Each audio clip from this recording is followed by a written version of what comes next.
Richard Dawkins challenged me in this when he was describing my faith in God, and he said, we all know John Lennox. He actually believes that Jesus turned water into wine. And I made the point to him, I said, Richard, if Jesus had already created water, turning it into wine may not be such a big deal as you think. Welcome aboard. Is Christianity a delusion or an evidence-based faith? In this powerful curated lecture, John Lennox explains from the Gospel of John that Christianity is grounded not on mere faith, but accompanied by signs and evidence. Christianity is an evidence-based faith.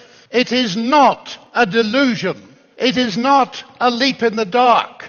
And this came into evidence when I was last in Melbourne debating your famous Professor Peter Singer. I told the audience at the beginning, quite honestly, that my parents were Christian and my grandparents and so on. And he got up and he said, well, there goes my biggest objection to any kind of faith. People stay in the faith in which they've been brought up. But I thought, I'm going to have some fun with this.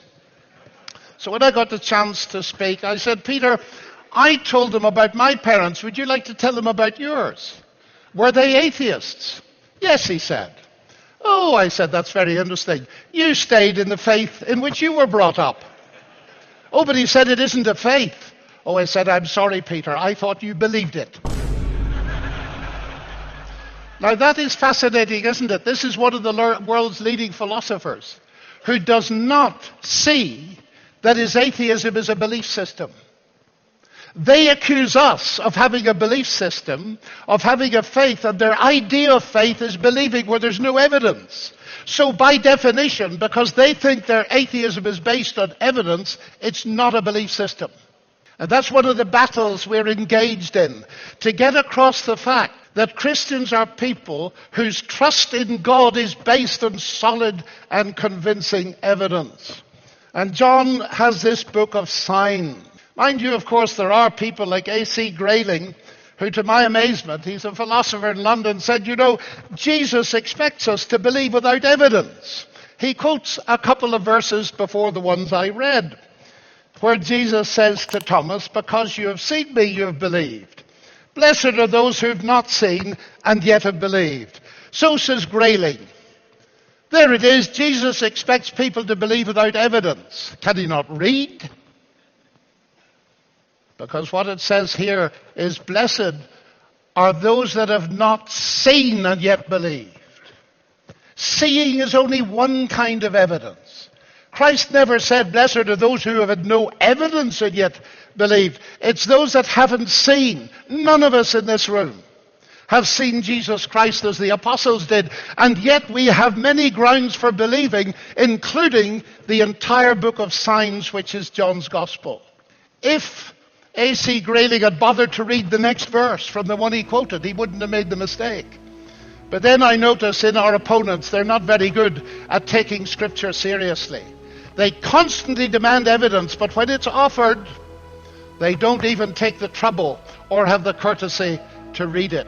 Indeed, the Gospel of John clearly depicts the divinity of Christ through his claims as being equal with God, the I am statements, and his exceptional miracles of feeding the 5,000 men, walking on water, raising Lazarus from the dead, and fulfilling his own prophecy of resurrection. But many critics will dismiss these signs as purely the work of later Christians and never bother to consider these evidences for the person of Jesus Christ. Now, Dr. Lennox highlights two main attacks on Christianity in our contemporary world. And the world today attacks two basic features of the Christian message that it attacked from the very beginning. The first is, it's supernaturalism.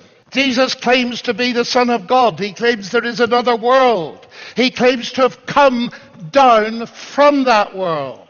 And of course, in the West at least, the dominant worldview is naturalism. There is no other world.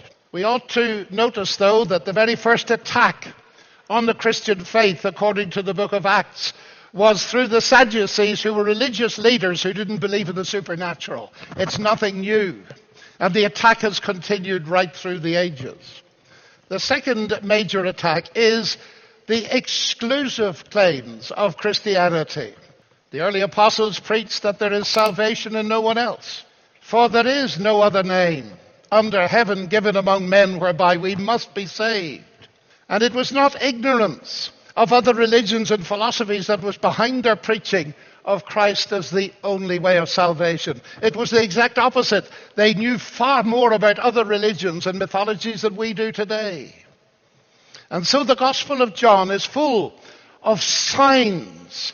The Greek word for sign is semeion, from which we get semiotics, giving meaning, giving the depth to the meaning of the things he did. I am the bread of life, he multiplied bread. I am the resurrection of the life, and the life, he raised Lazarus. And these are signs pointing to what his claims actually mean.